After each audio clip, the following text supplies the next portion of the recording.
పరిచయం చేసిండు.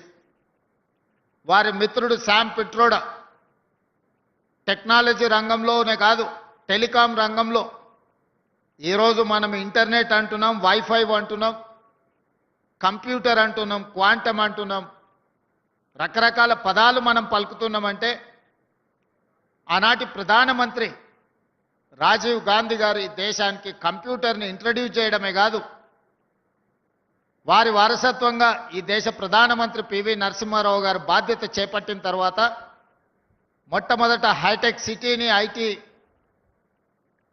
Special economic జోన్ని ఆనాడి ఉమ్మడి ఆంధ్రప్రదేశ్కు వారు మంజూరు చేసింది. మొట్టమొదట హైటెక్ సిటీకి పునాది రాయి నేదురుమల్లి జనార్దన్ రెడ్డి గారు ముఖ్యమంత్రిగా ఉన్నప్పుడు, పి జనార్దన్ రెడ్డి గారు ఈ ప్రాంతానికి ప్రాతినిధ్యం వహిస్తున్నప్పుడు మొట్టమొదట శిలాఫలకం వేయడం జరిగింది.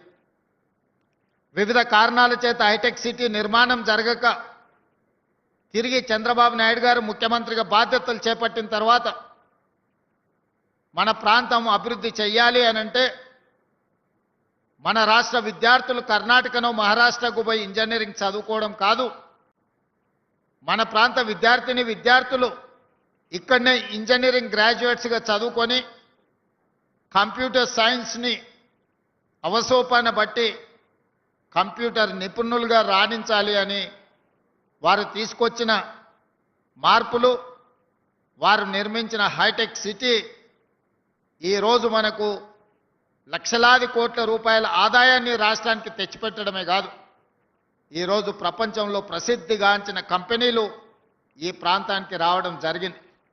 ఈరోజు ఈ ప్రాంతంలో ఉన్న గచ్చిబౌలి స్టేడియంస్ కావచ్చు, ఈ పక్కలో ఉన్న ఎంఆర్ సంస్థ నిర్మించిన బోల్డర్ హిల్స్ కావచ్చు, ఈ ప్రాంతంలో ఉన్న ఐటీ కంపెనీలు కావచ్చు, ఆనాటి ముఖ్యమంత్రులు దూరదృష్టితోని ఈ ప్రాంతం అభివృద్ధి చెందాలంటే చదువుకున్న యువకులకు ఉద్యోగ ఉపాధి అవకాశాలు రావాలి, అప్పుడే వ్యవసాయం ఒక్కటే మనకు జీవన ఆధారం కాదు.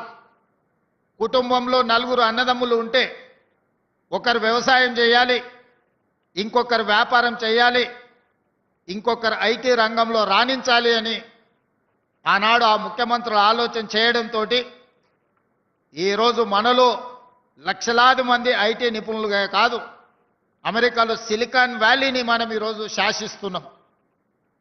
ఈరోజు అమెరికాలో సంస్థలు నిర్వహిస్తున్న మన ఐటీ నిపుణులు, ఉద్యోగ బాధ్యతలు నిర్వహిస్తున్న మన ఐటీ నిపుణులు ఒకవేళ వాళ్ళు పనిచేయడం ఆపేస్తే అమెరికా యొక్క ఆర్థిక వ్యవస్థనే దెబ్బతినే స్థాయికి ఈరోజు మనం ఎదిగినాం.